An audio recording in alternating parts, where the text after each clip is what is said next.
Movie के start होते ही हमें दो आदमी दिखाए जाते हैं जो कि एक डेजर्ट से जा रहे थे, लेकिन तभी उनमें से एक आदमी वहाँ की जमीन खोदने लगता है। तब उनमें से दूसरा आदमी उस खोदी हुई जमीन में एक बॉक्स रख देता है। अब जिस आदमी ने जमीन खोदी होती है वो दूसरे आदमी से पूछता है कि आखिर हम इस बॉक्स को यहाँ पर क्यों दफना रहे हैं, जिस पर वो आदमी जवाब देता है क्योंकि ये एक मिस्टीरियस बॉक्स है, कोई आम बॉक्स नहीं है। ये बॉक्स पहले भी ढूंढा गया था और अब दोबारा कोई इसे यहाँ पर ढूंढने आएगा। लेकिन जब वो उसे दफना कर वापस आ रहे होते हैं तो जिस आदमी का वो बॉक्स होता है वो अपने साथी को कहता है कि अब तो तुम्हें पता चल गया है कि उस बॉक्स को हमने कहाँ दफनाया है, इसीलिए वो उसे शूट करके मार देता है और इसके बाद वो खुद को भी शूट कर लेता है। इसके बाद हमें कुछ ब्लैक एंड व्हाइट पिक्चर्स दिखाई जाती हैं जिनमें हमें वही मिस्टीरियस बॉक्स देखने को मिलता है। इसके बाद सीन शिफ्ट होकर एक लड़के पर आता है जिसका नाम ब्राइस होता है और वो सोशल मीडिया पर वायरल होने के लिए गेम सेटअप किया करता था और इस बार वो एक एस्केप रूम नाम की गेम सेटअप करता है। इसके बाद वो अपने पार्टनर को कॉल करता है जो कि उसकी बेस्ट फ्रेंड थी। वो उसे कहता है कि हम पिछले कुछ सीजन से किसी भी वेबसाइट की टॉप लिस्ट में नहीं आए हैं, जिस पर उसकी फ्रेंड जवाब देती है कि तुम फिक्र मत करो, सब ठीक हो जाएगा देखना, और इस सीजन हम कुछ अच्छा कुछ स्पेशल करेंगे। इसके बाद ब्राइस डेकोरेशन आइटम स्टोर में जाता है जहाँ पर उसे वही मिस्टीरियस बॉक्स दिखता है, लेकिन शॉप की ओनर कहती है कि ये सेल के लिए नहीं है। जिस पर क्यूरियस होते हुए ब्राइस उससे पूछता है कि क्यों,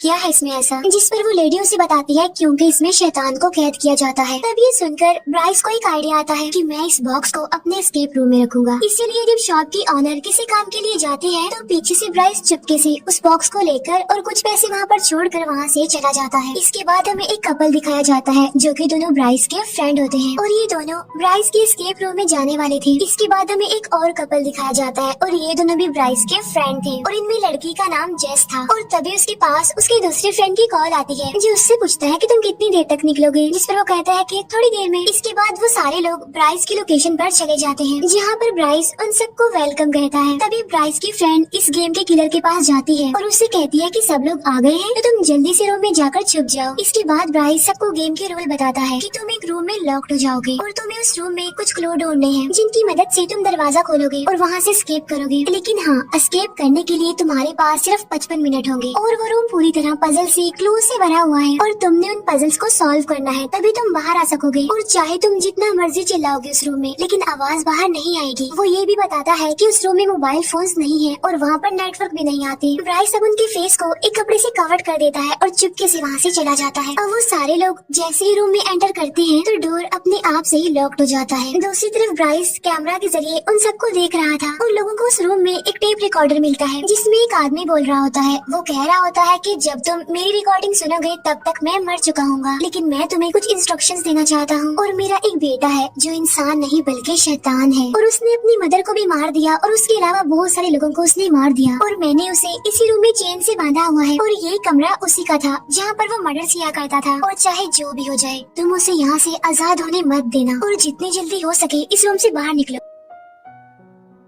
अब क्योंकि वो लोग गेम खेल रहे थे इसीलिए उन्हें ये सारी बातें गेम का एक हिस्सा लगती है, मजाक समझते हैं वो इसे। अब वो लोग वहाँ पर क्लूज और पजल्स ढूंढने लगते हैं कि तभी उन्हें उस टेप रिकॉर्डर वाले आदमी का बेटा दिखाई देता है जो कि वहीं पर चेन से बंधा हुआ था। तब वो सारे लोग इसे गेम का पार्ट समझकर उस पर हंसने लगते हैं। इसके बाद ब्राइस के एक फ्रेंड को वहाँ पर वही मिस्टीरियस बॉक्स दिखता है और बगैर सोचे समझे वो उस बॉक्स को खोल देता है, लेकिन उस बॉक्स में कुछ नहीं था, यानी वो खाली था। और जब ब्राइस का फ्रेंड वहाँ से चला जाता है तो उसी मिस्टीरियस बॉक्स में से एक ब्लैक कलर का साया निकलता है जो कि उस रिकॉर्डिंग वाले आदमी के बेटे के अंदर चला जाता है, लेकिन किसी का भी ध्यान उस तरफ नहीं जाता। और अब हम उस आदमी के बेटे को बॉक्समैन कहेंगे। लेकिन तभी उन्हें एक कबर्ड दिखाई देता है जिस पर लॉक लगा हुआ था और उस लॉक पर कुछ कोड नंबर थे और वो number red, green and blue colour में थे। तभी ब्राइस की फीमेल फ्रेंड को एक इरेजर मिलती है जिस पर DER लिखा हुआ था। फिर जब वो लड़की आगे बढ़ती है तो उसे वहाँ पर एक रस्सी दिखाई देती है और जब वो उस रस्सी को खींचती है तो तभी अचानक से उस टेप रिकॉर्डर वाली आदमी की डेड बॉडी वहाँ पर लटक जाती है, जिस पर पहले तो वो लोग घबरा जाते हैं लेकिन फिर वो इसे भी सीरियस नहीं लेते, वो इसे भी मजाक ही समझते हैं। फिर ब्राइस के फ्रेंड को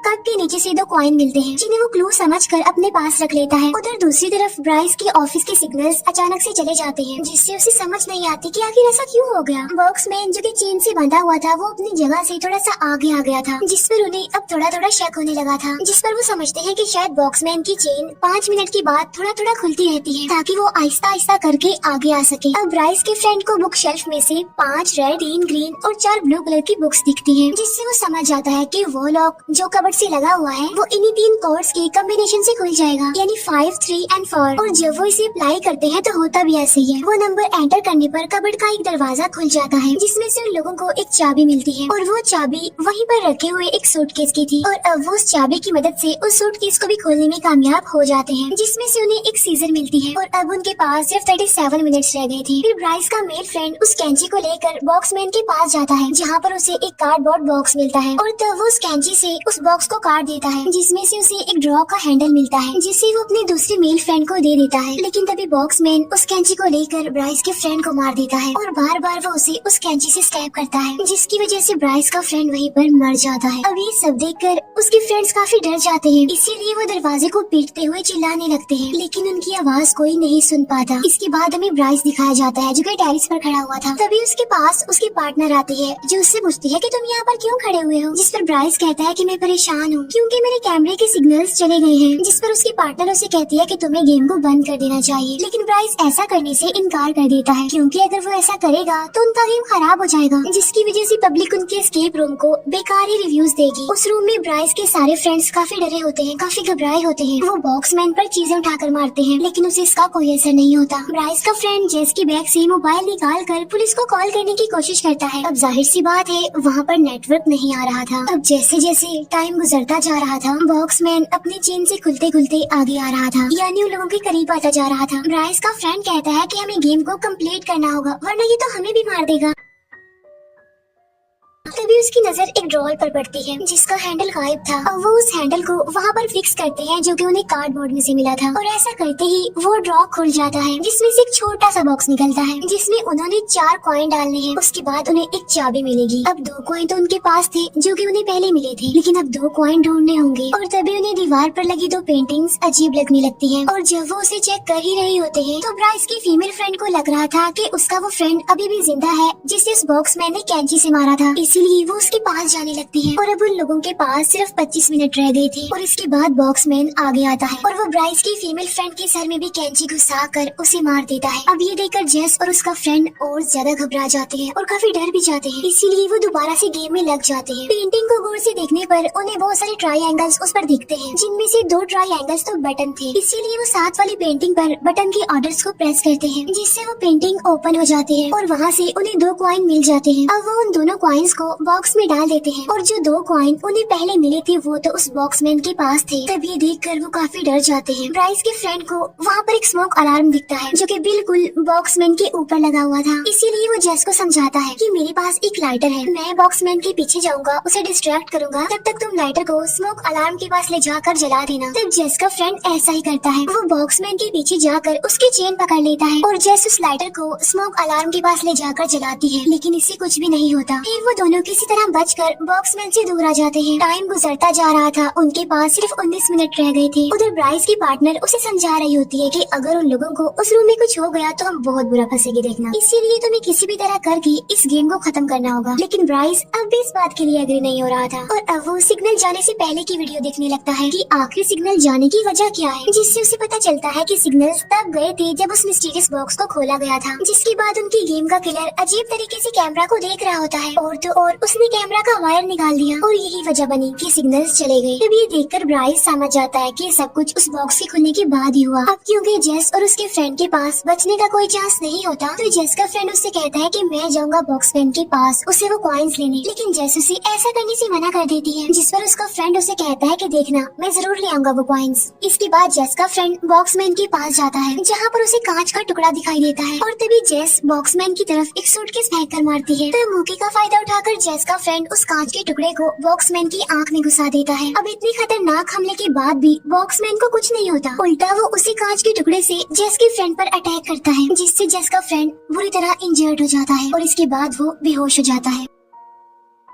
अब इसके बाद बॉक्समैन जेस की तरफ बढ़ता है और उसे बगैर कुछ कहे वो दोनों कॉइन्स दे देता है और तब जेस उन दोनों सिक्कों को उसी बॉक्स में डाल देती है, जिसके अंदर से उसे एक चाबी मिलती है और वो उस चाबी से कबर्ड का दूसरा दरवाजा खोलती है, जिसके अंदर से उसे एक हुक मिलता है। वो उस हुक को लेकर वहीं पर पड़े एक बॉक्स में डालकर घुमाती है, जिसमें से एक जोकर बाहर आता है और उसके हाथ में एक नोट था और उस नोट में UN लिखा हुआ था। अब मुसीबत बढ़ती जा रही थी क्योंकि सिर्फ 10 मिनट रह गए थे। फिर ब्राइस एस्केप रूम का दरवाजा खोलकर अंदर चला जाता है, लेकिन बॉक्समैन उसे बाहर की तरफ धक्का देता है और फिर से दरवाजा बंद कर लेता है। तब ब्राइस की चाबियां अंदर ही गिर जाती है। ब्राइस जल्दी से अपने पार्टनर को पुलिस को कॉल करने के लिए कहता है। एस्केप रूम में बॉक्समैन ब्राइस की चाबियों को लेकर एक कॉर्नर में फेंक देता है और अब सिर्फ 5 मिनट रह गए थे और देखते ही देखते बॉक्समैन खुलता जा रहा था और जेस के और करीब आता जा रहा था। अब जेस फिर से उस UN वाले नोट को देखती है और जो इरेजर उसके पास होती है, यानी जिस पर DER लिखा होता है, वो उसकी मदद से UN को इरेज करने की कोशिश करती है, जिसके ऊपर कुछ एरोस बने हुए थे और वो भी बिल्कुल किसी बटन के ऑर्डर्स की तरह ही लग रहे थे। लेकिन यहाँ पर जेस को कुछ भी समझ नहीं आती, इसीलिए वो उस कांच के टुकड़े को उठाकर बॉक्समैन को मारने जाती है। लेकिन तभी मेन डोर पर सेम वैसे ही एरोस दिखाई देते हैं जैसा उस नोट पर लिखा हुआ था UN पर, जिसे देखकर जेस समझ जाती है कि इसी से ही दरवाजा ओपन होगा। और जब जेस वहाँ से जाने लगती है तो बॉक्समैन उसे रोक लेता है और उसे विजन दिखाने लगता है, जिसमें जेस के तीनों फ्रेंड्स उसे हेल्प मांग रहे थे। लेकिन यहाँ पर जेस उसके चाल में नहीं आती और अब सिर्फ 16 सेकंड्स रह गए थे। जेस उस कांच के टुकड़े से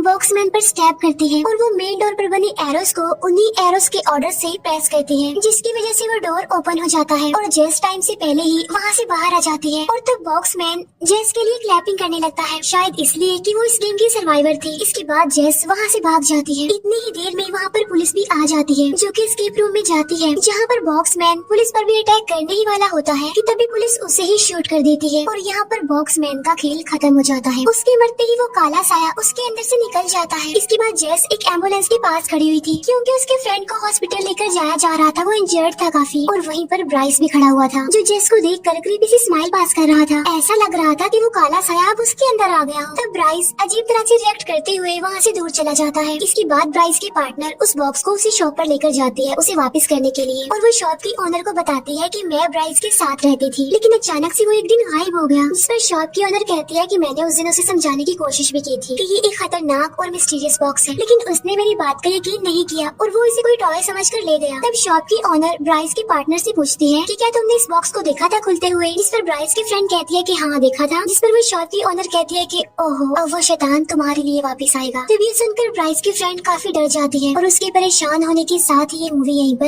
एंड हो जाती है।